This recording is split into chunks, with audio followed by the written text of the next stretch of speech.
Welcome to Paint on Plastic with Linc and Write. Labeling. Now this is something I usually don't do. In fact, I almost never do this. Most kits are pretty simple and I can figure it out straight away. But however, let's have a look. Now the Jagan was different enough that I did not think about doing this, but this one, check out the color range here for the Jesta. It's all good. It's a really cool color scheme. I like it. It's one of the reasons I chose the kit. I just like that kind of low vis look. But when you're making it, it's kind of an eye-bleeding exercise because, yes, it's visible enough. See, there's a G there, but when you're flipping between the parts, it's just, whereas, this one is nice and simple. G, I can find that really quickly. It also gave me the opportunity to study the kit. I know the instructions say that. If you read them, if you bother to read them, at the beginning it will say, please study the parts and the layout in advance of making it. But come on, let's be honest, we never do that, do we? Well, I don't.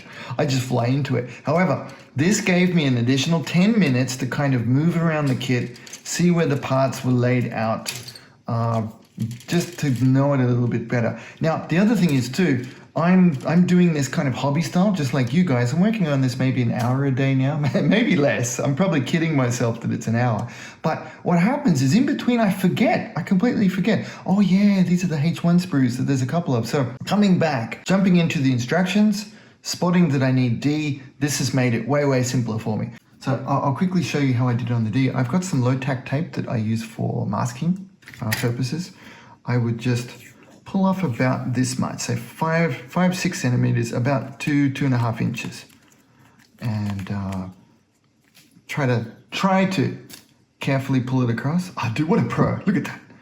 And then I would somewhat carefully, loop it under here, under the side of one of the runners, until, come on, no pressure, Linc. You're on camera, thousands of people watching.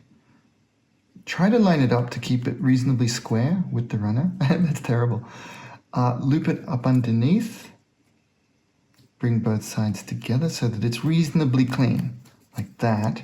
And then, come on, when we're working on nice Gunpla like this that has been made in CAD software and it's nice and square and sharp, then I folded this top section back. No, it's not necessary at all. But look at how nice it looks. That's what I want, that niceness. And then with a pen, this is an old pen that we brought back from Japan. It's highly important that you do this with a pen from Japan. So go to Muji and get yourself a Japanese pen. No, I'm totally kidding. It's not important. I'd lay it down nice and flat, and then I would practice my lettering with G. And boom, that's really it. Now, it's not my usual efficiency thing, it seems, to go through and do this in a kit, but this time I am liking it just because of the dark colors of the runners, and it's really been, it's sped up the process for me. I do like it. Now, no, I did not invent this, just as that disclaimer too. Now, I've seen just a bunch of my friends do this. I'm sure many of you do it too. If you have any improvements on this, because I know we can put them into like the magazine holders, etc. But if you have suggestions or ways that I can improve this for my process as well, please let me know in the comments, because I learn just as much from you fine folks as I hope that you're maybe learning from me. And thanks a bunch for that.